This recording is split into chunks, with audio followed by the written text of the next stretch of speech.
Hello, everybody. Welcome back to Xbox Casuals, the Xbox podcast. I'm your host, Corey Deering, and I am riding solo today because Josh had some mouth work done, and I didn't pull anybody in because I was super busy today. So I'm going to do my best to do this on my own. This is going to be a little bit of a shorter episode because I assume we're going to be doing an episode next week, but I wanted to get my thoughts out on the Xbox kind of partner showcase that happened today. Yes, today? Yeah, today's Thursday, right? It's still Thursday.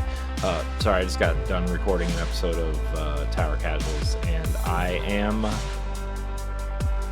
trying to boost my spirits for a third show after this. So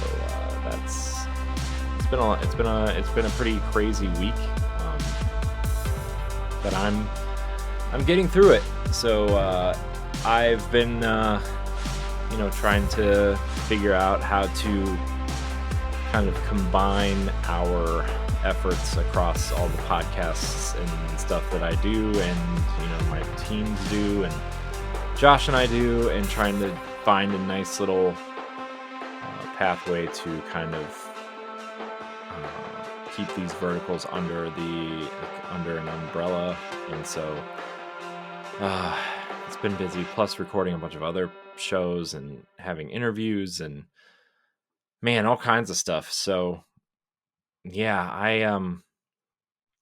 I've been busy, and a bunch of interviews coming up with developers and a bunch of other podcasts, and keeping up with Destiny and other video games. It's been crazy. I've actually been pumping through my backlog a lot recently. But before we get into that, this is Xbox Casuals, your bi-weekly Xbox podcast where you can join the Tower Casuals Discord or the Boss Rush Network Discord, and you can hang out and talk about Xbox and all kinds of other games. We invite you to both Discords.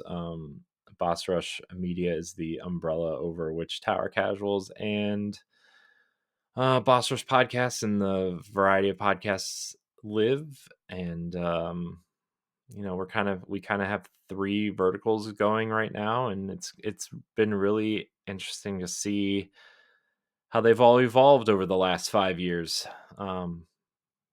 So yeah, join our Discords. All Xbox Casuals and Tower Casuals now live on bossrush.net and bossrushmedia.com, as well as the revamped towercasuals.com, which are all one website is fully up, which is bossrush.net, which is a lot more content there than just the podcast. So I would go check that out if you want to learn more about other video games, especially indies, which one of them we're going to talk about real soon. But also, Tower Casuals has kind of been dormant for a while, and I'm working on that. And then Boss Rush Media is where it's all going to live. All the podcasts are going to live. And it's been busy trying to organize all that and keep up with this, and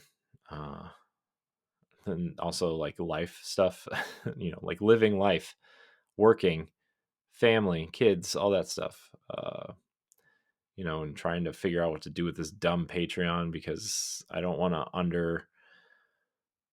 under deliver and over promise, and seeing if Tower Casuals and Xbox Casuals fit into the Boss Rush Network Patreon at all. And yeah, I'm trying.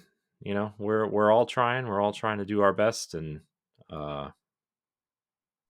just kind of wanted to plug all that because we don't usually plug that. I don't usually plug that stuff. All the other podcasts that I host, don't, the team that I work with on Boss Rush stuff don't really talk a lot about that on these shows. So just wanted to give them a shout out and a plug, and join us, if you will, on the Tower Casuals and Boss Rush Network Discords. Those invites go out all the time across social media. So yeah, Xbox Casuals has a Twitter account somewhere, I think. So yeah, that's the plug. As for what I've been playing, so I was playing Ghost of Tsushima, but my PS5 took another dump. today, not today, yesterday. So it's out of commission. But I've been itching to play that type of game, like an Assassin's Creed style game. And Ghost was really scratching that itch. But now that I can't play it right now, I have been playing Assassin's Creed Origins actually. I was playing Odyssey, but then I went back to Origins because I've decided now if I follow through with this, who knows? But I've decided to go get all the achievements in the Assassin's Creed games. Um, so that's kind of what I'm doing. I almost have all of them in Origins and Odyssey. So uh, I'm going to try to get the last ones coming up. Uh, so I've been playing Origins. I've been playing Destiny. I played a little bit of Halo yesterday, actually. After we recorded our last episode of Xbox Casuals, I got like really excited for Halo, and so I played some matches of Halo Infinite. Gosh, man, Halo Infinite is still like it's like I think sometimes we get so caught up in the zeitgeist of these things, right? And like everybody's, oh, Halo Infinite's bad, oh, whatever. And it's like, okay, yeah, they didn't add stuff, and 343 had trouble keeping up with it, and with the changing of the guard now, and the studio name change, and the things that are happening over there, I really feel like Halo's on the right track, and like playing Halo Infinite, I'm like, man, Halo is so fun. Like I forget how fun Halo is sometimes. Um, I do that like every 6 months. I'll jump into a couple matches of Halo. I'm like, man, I really used to love playing Halo, and this feels so good. Like I remember playing Halo 3 and uh, with an ex girlfriend and my other friends and stuff, and like I just remember those times. Like, man, that was so fun and so good, and so many good times revolving around that game specifically. And um, Halo Infinite feels really good to play, and my TV can handle the 120 hertz mode, and it runs. I mean, I was hitting like 122 to 125 frames. And I was like, oh man, I didn't even know that was even possible on an Xbox, but here we are. And it still looked great. I had that weird ray tracing thing on it. They have this weird, like, you can add ray tracing to 120 hertz mode, and I don't know if it really worked or not, but that game, say what you will about the Slipspace engine, but 343 really nailed the feel of Halo in Halo Infinite, and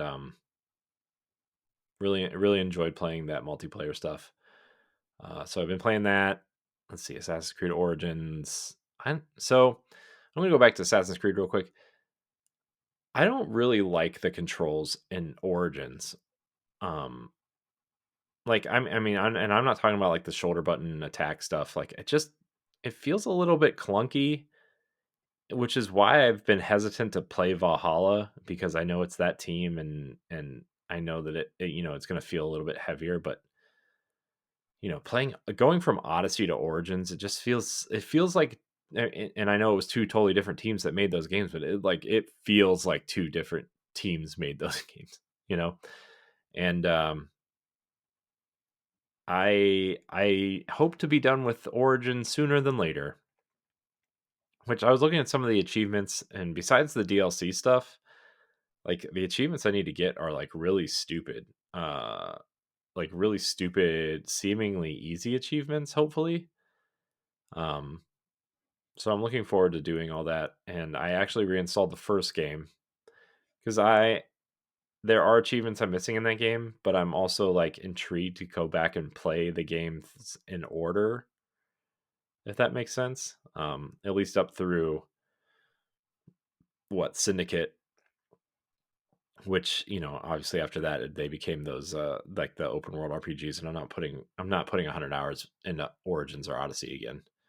Um, so well, if I want story stuff, I'll just look it up. But I'm interested to go back to those games and see what classic Assassin's Creed was like and how it evolved over time. And I Assassin's Creed 1, like to 100% it is only like a 20-hour game. It's not very long at all. I don't think any of the 2 trilogy is longer than that. I think 3, up through 4, I think 3 is the longest, which at like 30 something hours. So I'm intrigued. I'm interested to go through and play those again.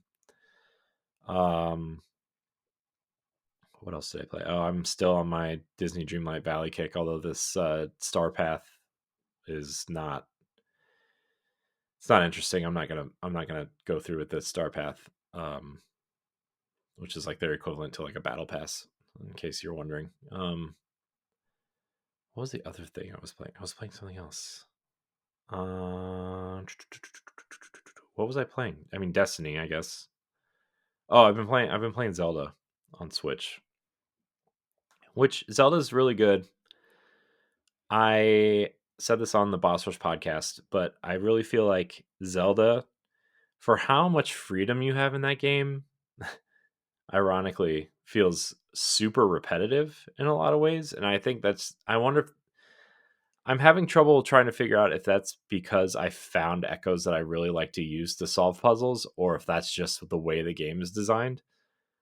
Um, I really like the game. I really do, but I don't know. I was really high on it coming out of PAX when we got to play that stuff early, but now that I'm like kind of roughly 15 hours into the game, I'm just kind of like, I don't know. I'm like struggling to want to go finish it. After like 45 minutes to an hour, I'm like, I want to go play something else, which is like not something I felt with Breath of the Wild or Tears of the Kingdom, and even Skyward Sword HD to an extent. And I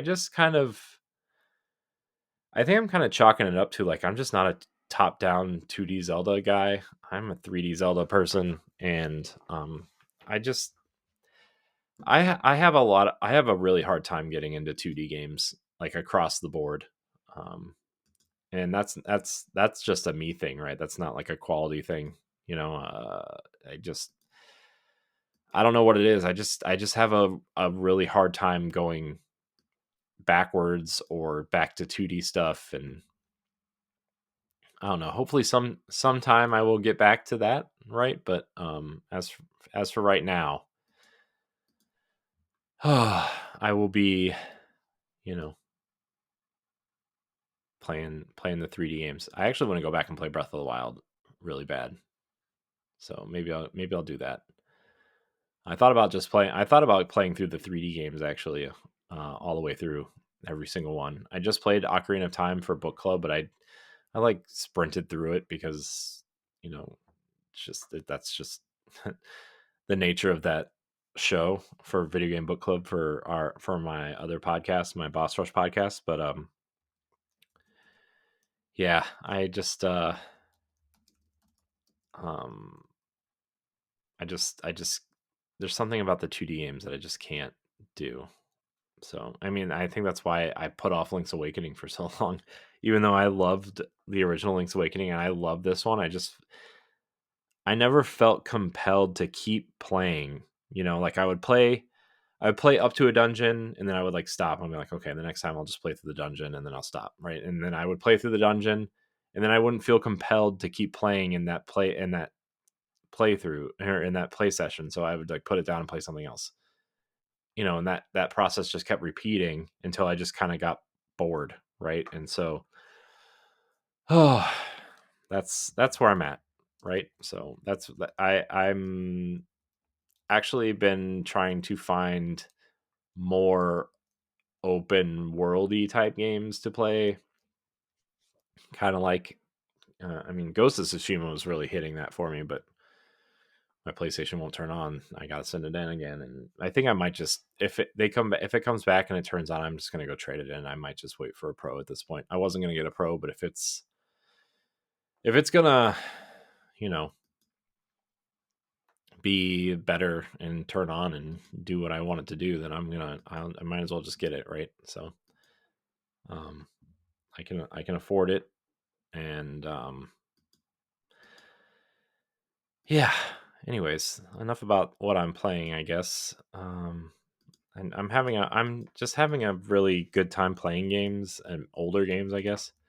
The game I was actually looking at playing was Immortals Phoenix Rising because I love Assassin's Creed Odyssey, and it was made by that team, and it's kind of like a Breath of the Wild rip-off-y type game mixed with Assassin's Creed, and seems like a game that's right up my alley.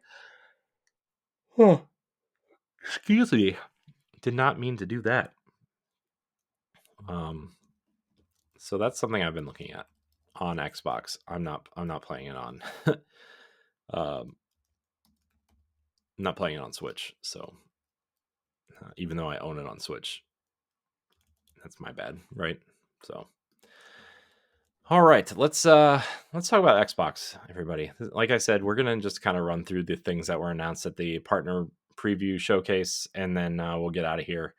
There's a lot more Xbox news, but I think we're probably going to talk about that at a later date because, I want to talk about it with Josh and everything. So, yeah, I'm trying to see if there's really anything else unique to talk about here. Let's see. This isn't what I wanted. I wanted the Xbox Wire. Where is the Xbox Wire? Xbox Wire. That Call of Duty wrapping controller looks pretty cool, though. I will say that. I think that looks really cool. Let's see. ID at Xbox stuff. Let's see. Partner preview recap. So this today, actually, of this recording, the Xbox partner preview happened, and there's a lot of interesting stuff there, and we're just going to kind of go through it real quick. So the Remedy kicked everything off with Alan Wake 2's Lake House expansion, which I think is kind of Control themed. If you watch the trailer, right, they're obviously in the Federal Bureau of Control. There's a control agent kind of reading to you, right? And then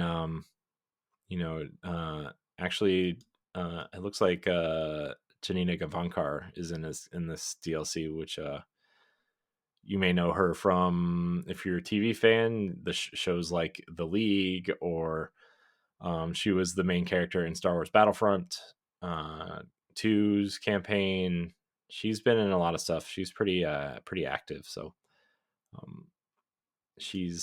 I think you might actually be playing as her, maybe, it looks like a little bit. So that's cool.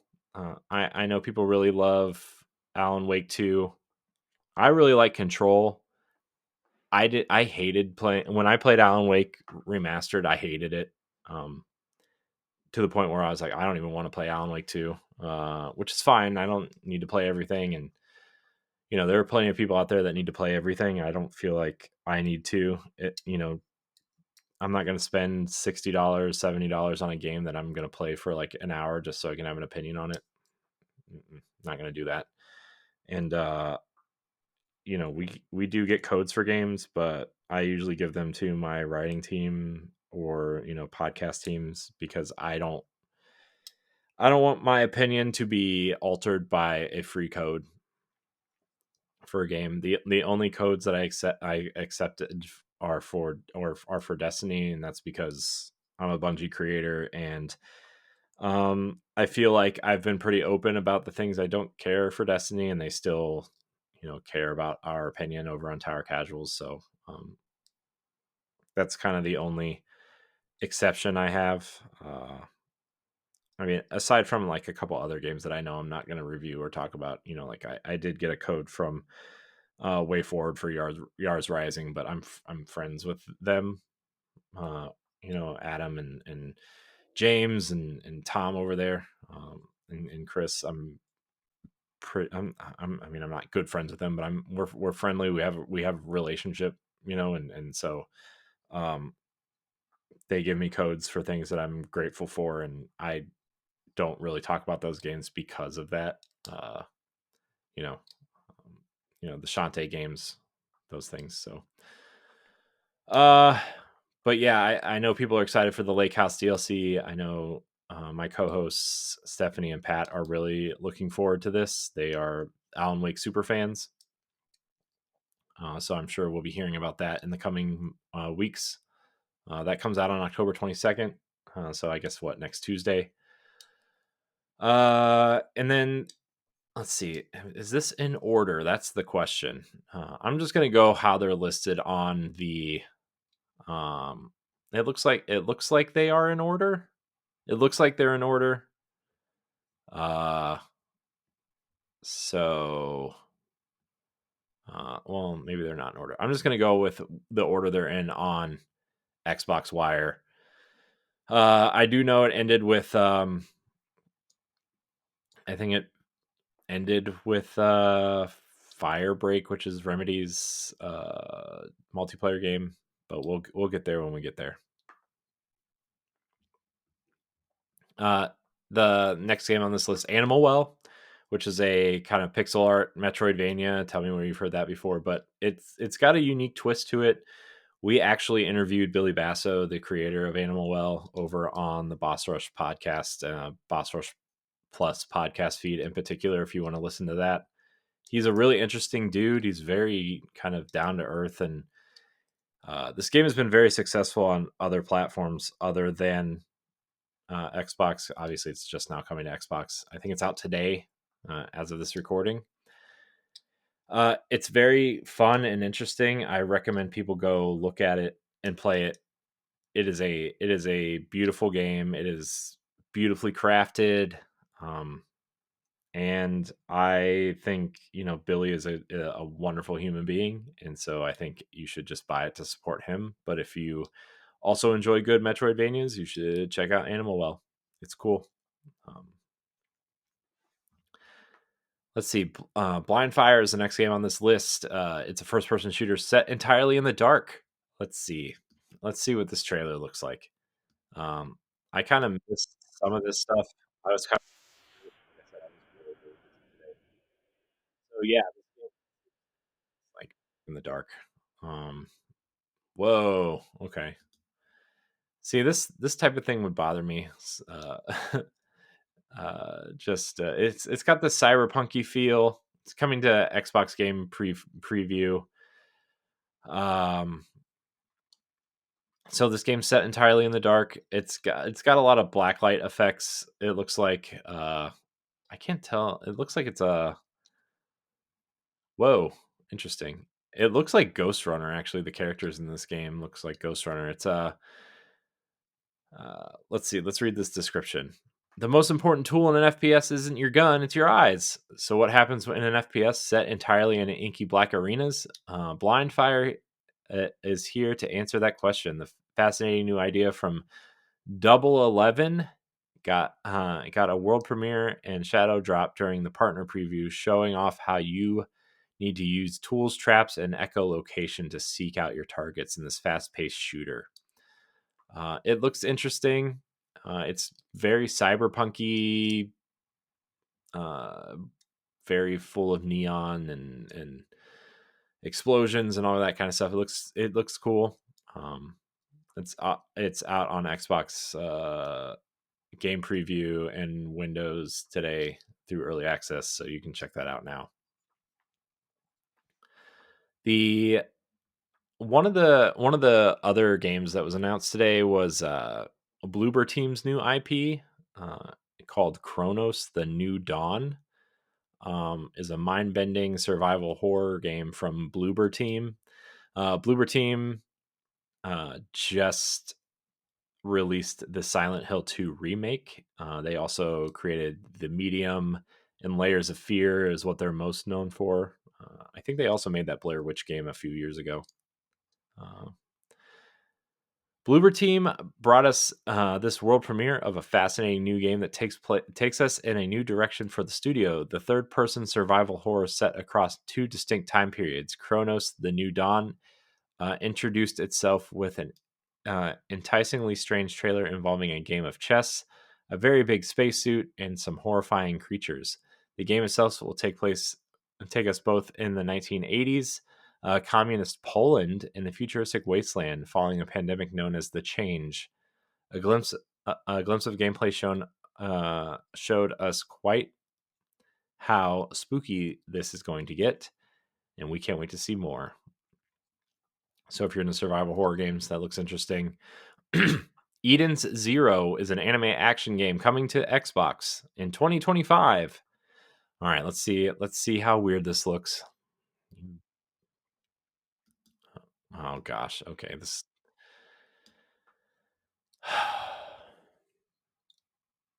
I don't know what to say. This looks like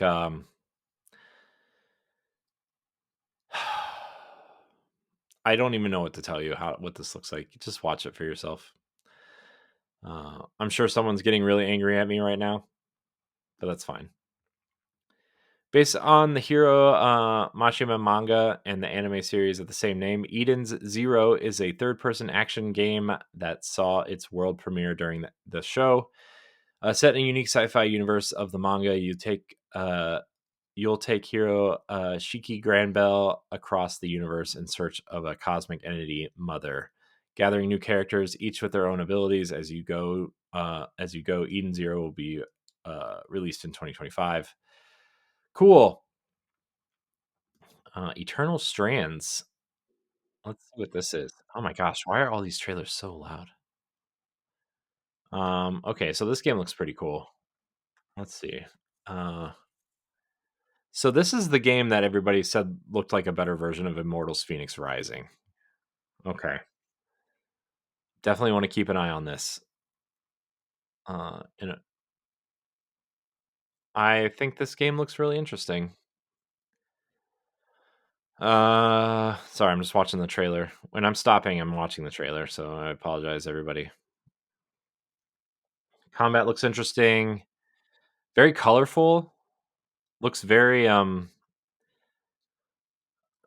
Immortals mixed with Shadow of the Colossus almost. These are some giant enemies they're fighting. There's smaller enemies too, but I mean the massive bosses remind me of Shadow of the Colossus a little bit, especially because the character is climbing up one of them. So it looks cool though. I'll give it that. It's very colorful. I'm interested. I'm interested. It's coming to Game Pass also in 2025, so that'll be cool. All right, next on this list, Firebreak, the co-op Control spinoff. It's co-op, eh? I thought okay. I thought they said it was like some sort of weird competitive thing. Maybe it's not. Oh, excuse me. Okay, so I think this takes place after Control. Remedy is known for its single player masterpieces, but it's going in a different direction with FBC Firebreak. We brought you a world first look at the spinoff from the beloved Control, a first person multiplayer PvE game, places you in the ranks of the Federal Bureau of Control's agents. Take on the horrors of the oldest house using a variety of appropriately weird weaponry in this exciting co op experience. Firebreak arrives in 2025 and it's coming day one to Game Pass. Find out how Remedy's first multiplayer game. Okay, so interesting. First person. Man, their first person games always like throw me off. They did that Crossfire X game, the campaign for that, and I remember it not being very good. But I mean, maybe that's just because it was the IP. But whenever Remedy goes first person, it kind of throws me off a little bit. I really like their third person stuff, but we'll see. Anything Remedy does, I think, will be of high quality moving forward. I hope they don't mess this up, because it kind of just seems like Remedy's in trouble all the time, borrowing money, taking loans from Tencent and NetEase and making that deal with Epic. They still haven't made money from Alan Wake 2, by the way. Just pointing that out. Barely broke even on Control also. So you do the math, I guess. But they still have not they still haven't made money on Alan Wake 2, which is crazy to think about. Which means that game did not do as well as everybody thinks and wants it to do. Maybe which is why Microsoft gave them the IP back, No offense, to Alan Wake, but I mean, Control didn't sell that well either, unfortunately. So, and Control's awesome. Control's much better than Alan Wake, in my opinion. Um, but I also thought Quantum Break was much better than Alan Wake, and that game just kind of crashed and burned too. So, what do I know? This next game I'm going to talk about, The Legend of Babu, looks awesome. So this is published by Midwest Games, one of a newer publisher that I got to know at PAX East this year, run by ex Blizzard developer Ben Cavallo, and Larry Herb is a consultant over there. Um, and they've just built a fantastic team over at Midwest Games. I'm actually really looking forward to one of the studios that they're publishing, Guiley Games. They're publishing a game called Raw Raw Boom. It's a side-scrolling beat 'em up about uh, teenage cheerleaders taking on aliens, which is cool. It's a really cool game. Uh, that's not the game I'm talking about, and we're going to talk about now. But I just wanted to shout out Midwest Games and Guiley Games in particular. They are the nicest people. So they're based out of Wisconsin. The Legend of Babu is a in the world premiere. We introduced the Legend of Babu, an action adventure set across a magical island, sending a child hero Sapir into the fray with only their wits, weapons, and an absolutely gorgeous dog called Babu to protect them. And yes, you did see the dog being used as a mount. So I think this game looks cool. It looks beautiful. The color palette's cool. The combat looks, it kind of looks like. Let's see. It kind of looks like. Uh, I want to say Breath of the Wild meets something like in terms of the way it looks. I mean, Immortals Phoenix Rising is another game I want to say it looks like, but that game Oceanhorn that came out a few years ago, it was pretty big on Switch. I don't know how big it was on Xbox. I would actually be shocked if most of our audience even heard of Oceanhorn 2 specifically. But that's kind of what the aesthetically it looks like. It looks like it looks like a Zelda game. So and you can't get enough of those. Like a Dragon Pirate Yakuza in Hawaii shows off its naval battles and gets a new release date. So it's releasing on February 21st, 2025. This was I know a lot of people were surprised that this was being announced. It is featuring it's featuring the fan favorite character Goro Majima, who a lot of people really love. He's the character with the eye patch and the giant dragon tattoo. I think from those games, I have played very little Yakuza, but I recognize this character. Very, very iconic character from that series. I don't know if you saw them, if you saw this character, you would know who it was. So starring that, I think I'm really glad that Yakuza has found a place. I'm really glad Sega is actually succeeding, right? I mean, Sega, between Yakuza and the success of Sonic recently, and obviously the Atlas stuff that they own, right? Like Sega's really found a place for themselves, and that makes me very, very happy. Growing up as a Sega kid, right, and really loving the Dreamcast and the Genesis, and not so much the Saturn, right, but the Dreamcast I really loved, and the Genesis was like my console for 5 years. It felt like until I got an N64. So, uh, in this trailer, we got to see the game's exhilarating naval battles for the first time, where you take the helm of a ship, pirate-ridden waters before boarding and taking treasure-seeking rivals in an all-out brawls. And we even got a glimpse of battles in the pirate coliseum of a secret island hideout, Mad Atlantis. I see what you did there. Okay. All right. The next game is Mistfall Hunter. Fascinating mixture of Souls-like combat and extraction action mechanics. Mistfall Hunter got a world premiere in today's show, showing off a wealth of approaches from beefy warriors to spell-packed mages. This will pit you against monsters and men in a mysterious new fantasy world. Coming to Xbox and Windows, you can apply for the closed beta now.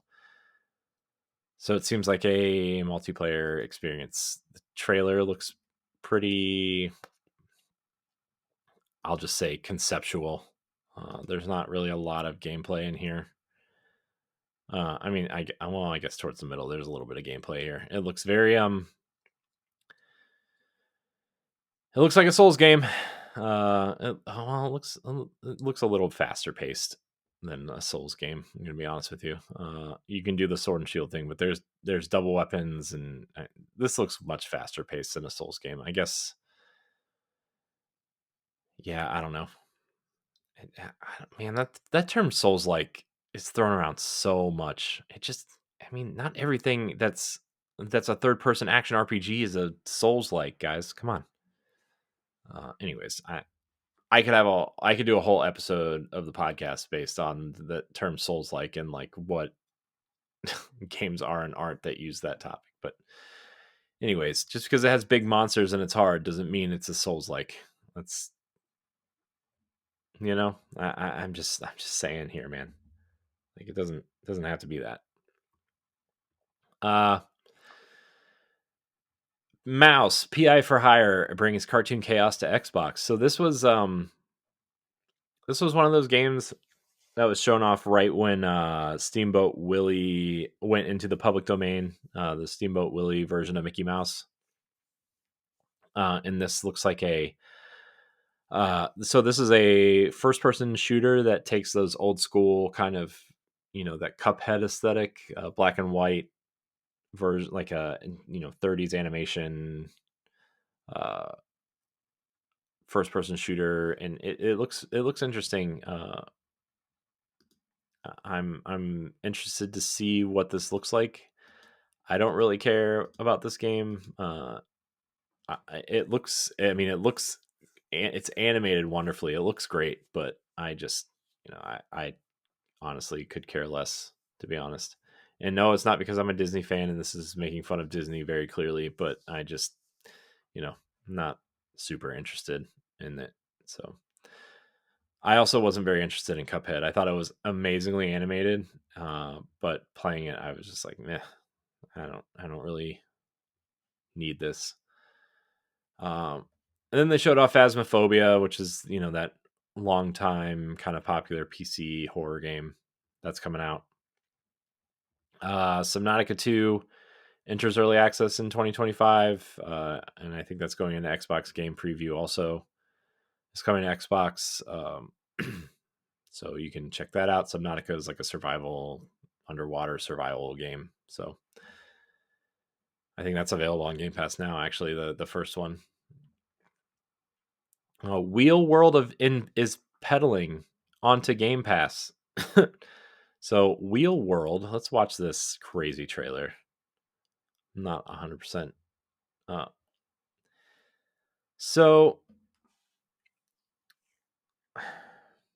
I mean, this has an art aesthetic similar to like Sable, and it looks like Sable and Dungeons of Hinterberg mixed together, that art style.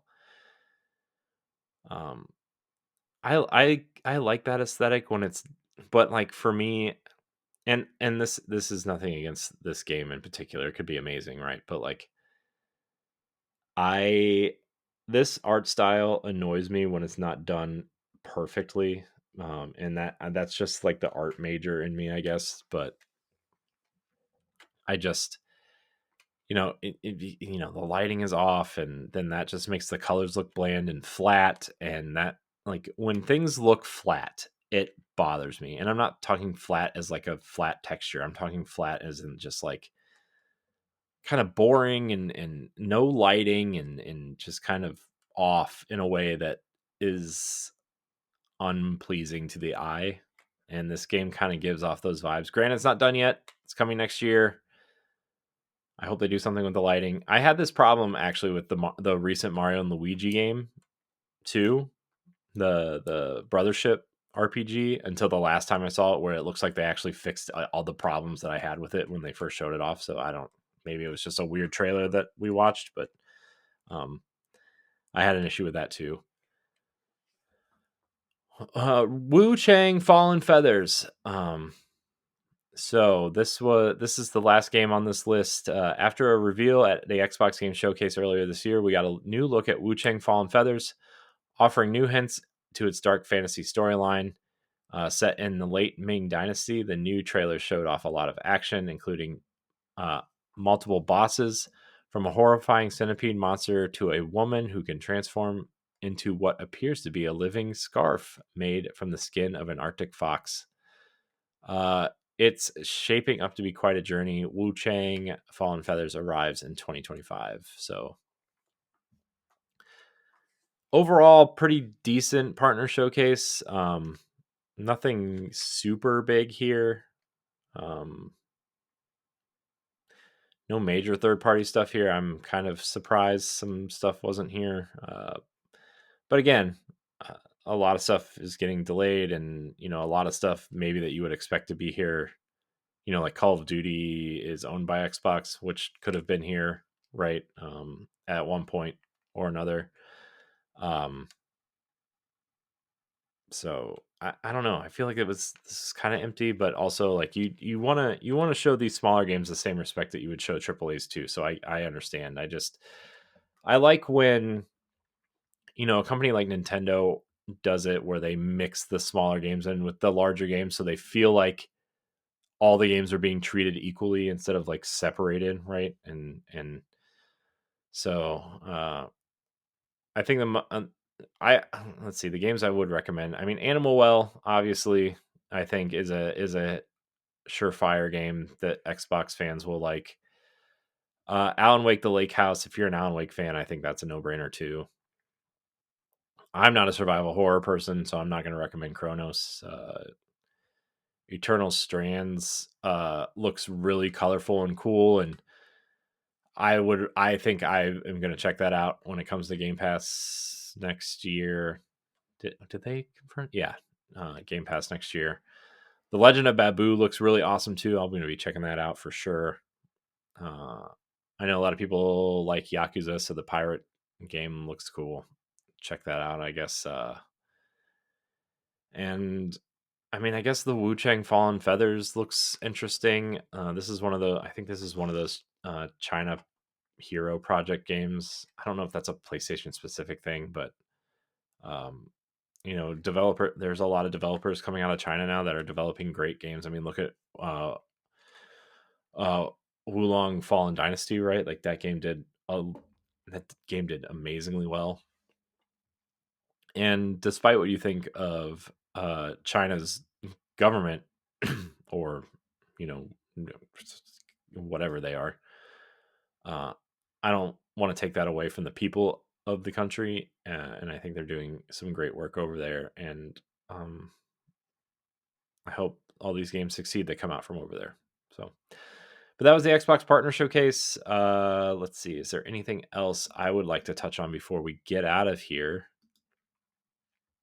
Um, just scrolling down through the list here.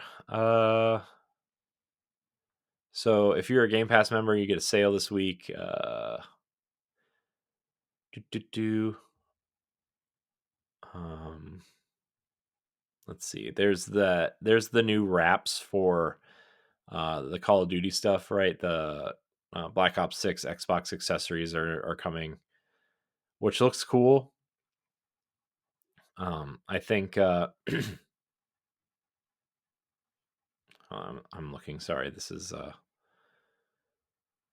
um. Oh right. Right. So the Darksiders games are being remastered for Xbox Series X and S. And if you own those games already, you're going to get that for free. It looks like. So that's a good move. Let's see here. The new Xbox Series X's are out, and apparently the parts in them make the consoles more efficient. So that's the white diskless one and the 2 terabyte disk version. I would really like to get that 2 terabyte disk version. I really like the controller. I'm just trying to see if there's anything else worth talking about. Oh man, my eyes burn. You ever get so tired that your eyes just burn?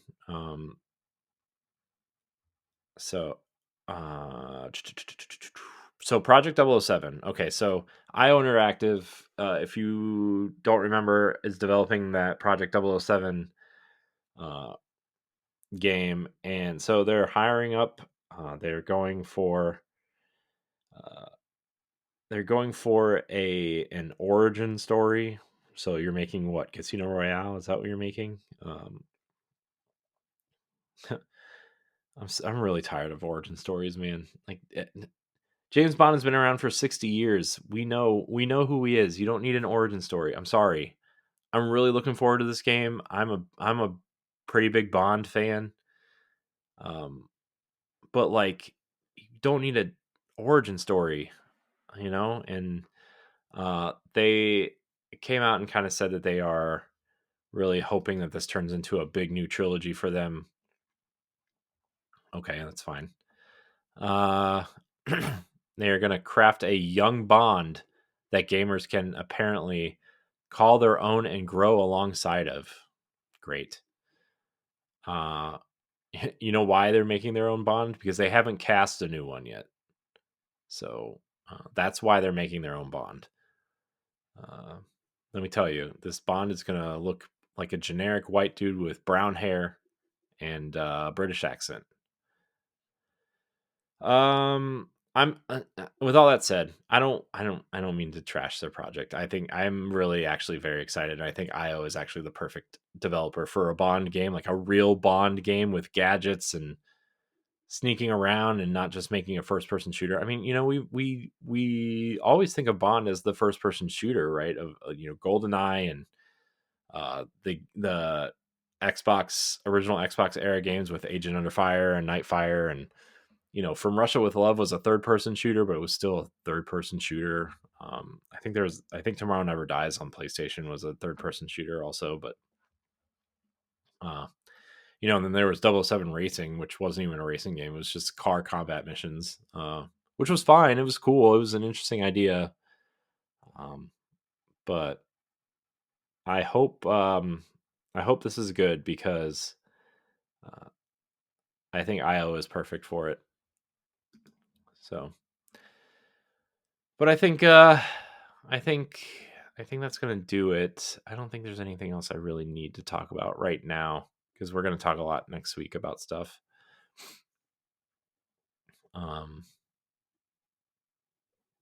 Yeah, that's it. That's going to be it. So I will end it there. I want to thank everybody for watching this episode of Xbox Casuals. Join the Tower Casuals Discord, join the Boss Rush Discord. Check out our other podcasts, Tower Casuals, the Boss Rush Podcast. Check out Boss Rush Plus for interviews with developers and Video Game Book Club and all these other side things that we're doing. Nintendo Pow Block is my Nintendo podcast. You can check out. After Dark is available. We're kind of reworking that format. So, but there's 125 episodes that you can go back and listen to. So you can go listen to that if you want. Anything's on the table. It's really, don't listen to it around your kids or anybody that you care about. I'll just put it that way. But yeah, that's it. Thank you guys for watching and are listening to this episode of Xbox Casuals. You can follow Josh at Josh_Finn with 2 N's. You can follow me at I am Corey in HD. Follow at Tower Casuals, at Boss Rush Podcast, at Boss Rush Network. And we will see you next time. Goodbye.